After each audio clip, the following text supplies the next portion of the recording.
The history of art in Nigeria is rich and full. Sculptures from this part of Africa is some of the best in the world, and in my opinion, on par with its more popular rival along the Nile. So today, I wanted to talk about the history of Ife sculptures and discuss the various symbolic details included in their design.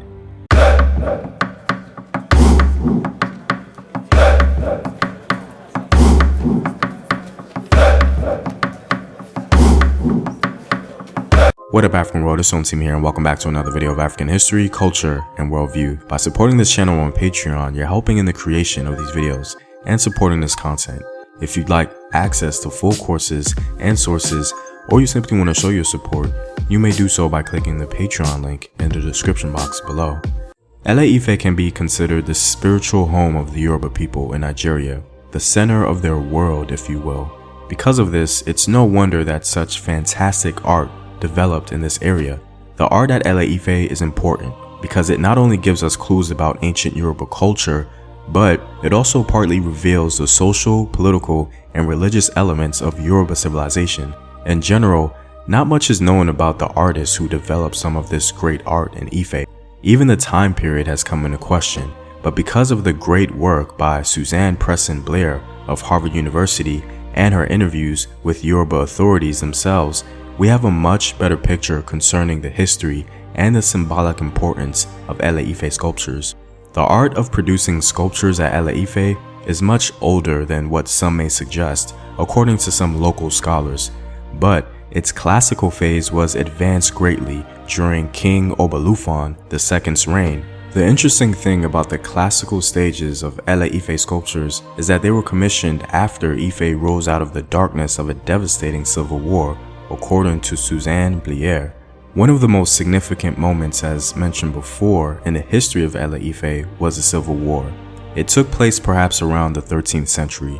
Supporters of Obatala against those of Oduduwa took shape, causing a great stirring in Yoruba society.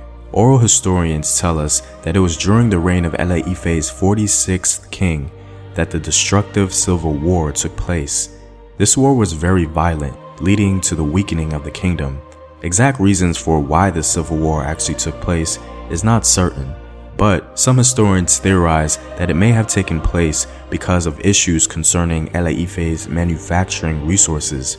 After much back and forth, King Obalufon II eventually came to power and brought stability back to Ife.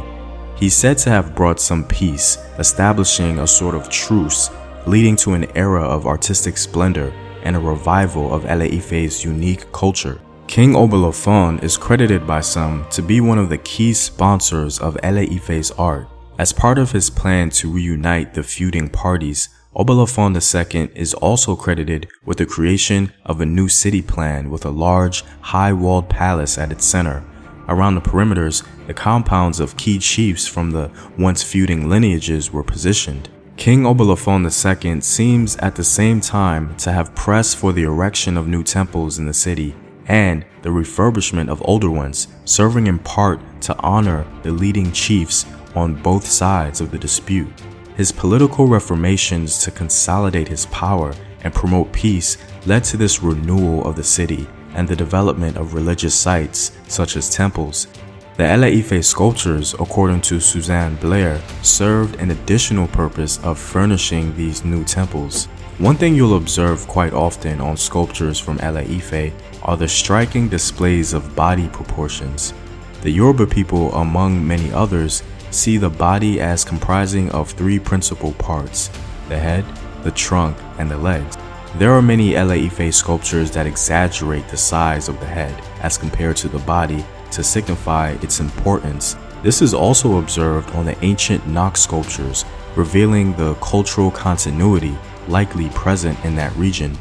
Yoruba scholars have seen this head privileging ratio as reinforcing the importance of this body part as a symbol of ego and destiny, personality, essential nature, and authority.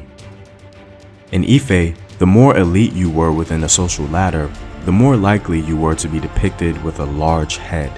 The head establishes the idea that you were prominent and had authority amongst many other things, as mentioned before. While the head is certainly important to Ife sculptures, the portrayal of the stomach or belly is equally important. The full, plump torsos of Ife figures depicting rulers and deities complement modern Yoruba beliefs about health and well-being on the one hand and wealth and power on the other. The Yoruba term Odu, or full, when applied to a person, means both he has blessing and abundance and fortune shines on him. A full stomach exemplifies this blessing.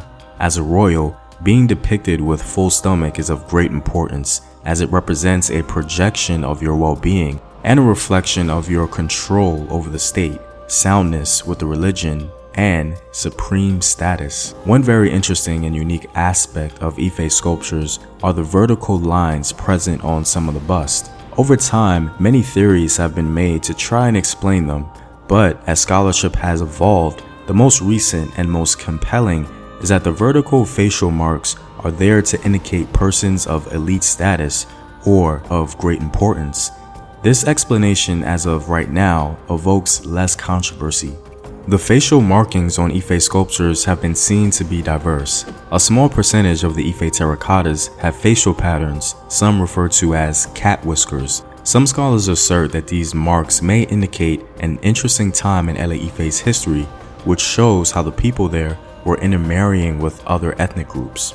The unique marks signifying this mixed union.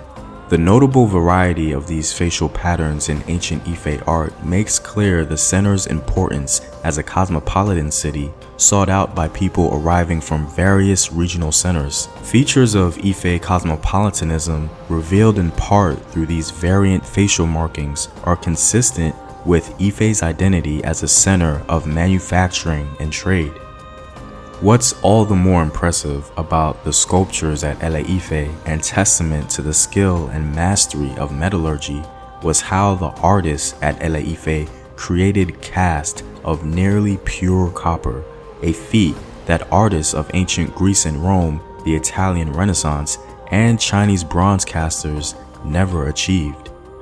The use of nearly pure copper in Ife artworks suggests not only an elite level skill and knowledge, but also a willingness to take risk to create exceptional visual representations of what they deemed as having great spiritual and symbolic importance.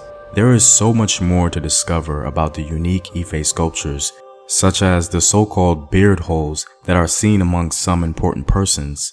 Also, the displays of red and black lines around the eyes of some Ife sculptures that are said to identify a most powerful person according to local scholar Obalafon Adenini. The Yoruba philosophy behind the red lines around the eyes is said to reference someone who can really see, a person with unique access to supernatural power and is charged with powerful insight and intuition.